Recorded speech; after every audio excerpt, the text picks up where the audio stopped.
Hi, this is Formula for Everyday, and I am your host, Lawrence Nkwocha, the Formula Law. Today we're going to be continuing on the digital creativity series, and we're going to be looking at idea generation in particular. So idea generation is a very important step in digital creativity because you always have to stay fresh in order for your post or your product not to seem stale. So what makes a creator to be creative is his ideas, without which he becomes just like everybody else. It's very important to also know how you can understand the process of generating these ideas. There are so many ideas around us, but we know nothing of such ideas until we become conscious of our surrounding in order to let them in. There are so many things that go on around us. We have to open up our minds in order to allow these ideas to come in. Now, in order to be able to catch these ideas from our surrounding, we have to open up our five senses. Yes, the sense of smell, the sense of touch, the sense of sight, every single thing. We have to open it up in order to be able to catch these ideas and perceive them as they come. Usually, the first step for every form of digital creativity is to write out fragments of potential products or creations you want to make. For instance, you want to design something for a client, or you want to pass an information. You have to sketch it out, or you have to get a reference design in order to know what you actually want to achieve with that particular design. You need to make the arrangement. You need to first of all sketch it out on paper. For other forms of creation like writing blogs and all, you have to write a draft first of all before actually writing the main blog you want to post. A very important point to know is that ideas actually coming in fragments. They come in little by little, so you need to be always ready with your pen or your keypads to type in your ideas as they come in. I will actually advise every creator to have a keypad and a pen that will always be handy, because it will be better for you to express yourself even in diagrammatic forms, in order to be able to remember exactly what you thought about as you look at your reference later on. So after a firm desire to want to create, which is the first step, because the first step in creativity is having the desire of wanting to create, the next step in digital creativity is patience. You have to wait. You have to really wait to understand what you really want to create and how you can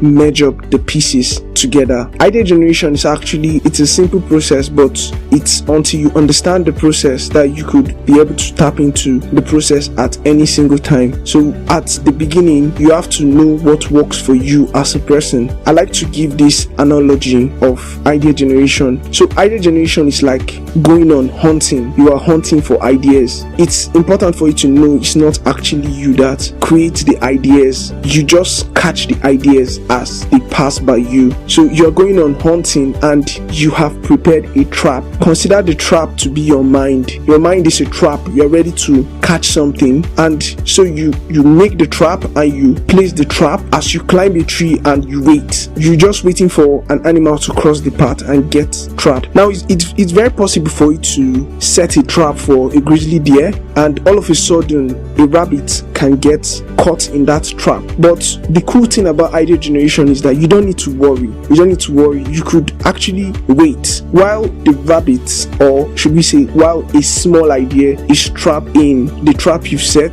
It's possible that a tiger can come by and also get trapped. The whole idea of this analogy is to let you know that it's small fragments that add up together to create very big ideas. So whenever you remember this analogy, just know that ideas come in bits and pieces. The first stage I said you need a desire. Second stage you need to be patient. So the next stage is to analyze your idea, and the best way to analyze your idea is using your intuition. You need to apply all your emotions and your intellect into analyzing what that particular idea is. Sometimes you could actually get ideas and you don't really know what they are. Like, that's exactly how Facebook started. Mark Zuckerberg did not actually know what Facebook was in the beginning. So that's how ideas come in. You might not really know what an idea is. You don't know if what you are doing should be a painting, or it should be a film, or it should even be just a design. So ideas come in bits and in pieces, but you have to settle down and analyze the idea with your intellect and with every emotion possible. What kind of message do you want to pass across? Do you want people to be happy after they see your idea, or do you want them to be sad? Do you want to actually correct a societal ill through satire, or what exactly do you want to achieve with your idea? It's very important. That's the third stage of idea generation, and in order to be able to be successful in this stage, you need to be conscious of what you are doing. You can't do this unconsciously. Unlike the second stage of patience for your trap to catch an idea, at this stage you need to be conscious of thinking about the idea. You have caught something, so you need to begin to analyze what that particular idea can actually form to come up with a product. So finally, to end with, ideas actually come from our personal knowledge of the world around us and what we've stocked into our mind. So it's very important for you to continue to read. You need to continue to learn as much as possible. While we were kids, there are a lot of things we must have learned.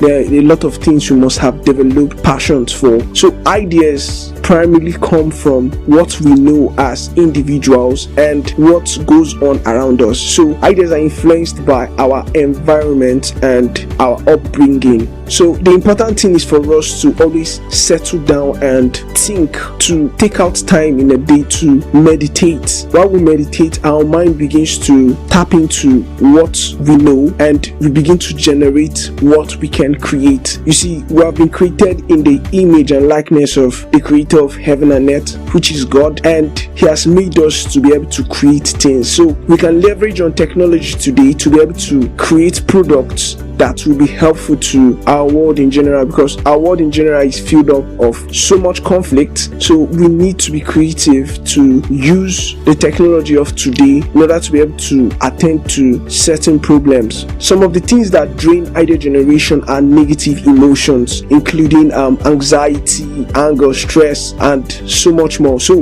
you need to avoid negative emotions. You need to be as enthusiastic as possible. You need to be very happy. You need to be calm. You need to make yourself love the world. That's how ideas begin to come to you. But on the days when you are less grateful and you're always complaining, you find out that ideas begin to run away from you. I've come to the end of today's episode. I need you to stay tuned in. On Sunday, I'm going to be bringing to you the next episode, which is going to be an inspirational episode. Thank you for listening to today's podcast. I am your host, Lawrence Nkwocha, the Formula Law. This is Formula for Everyday. Bye bye.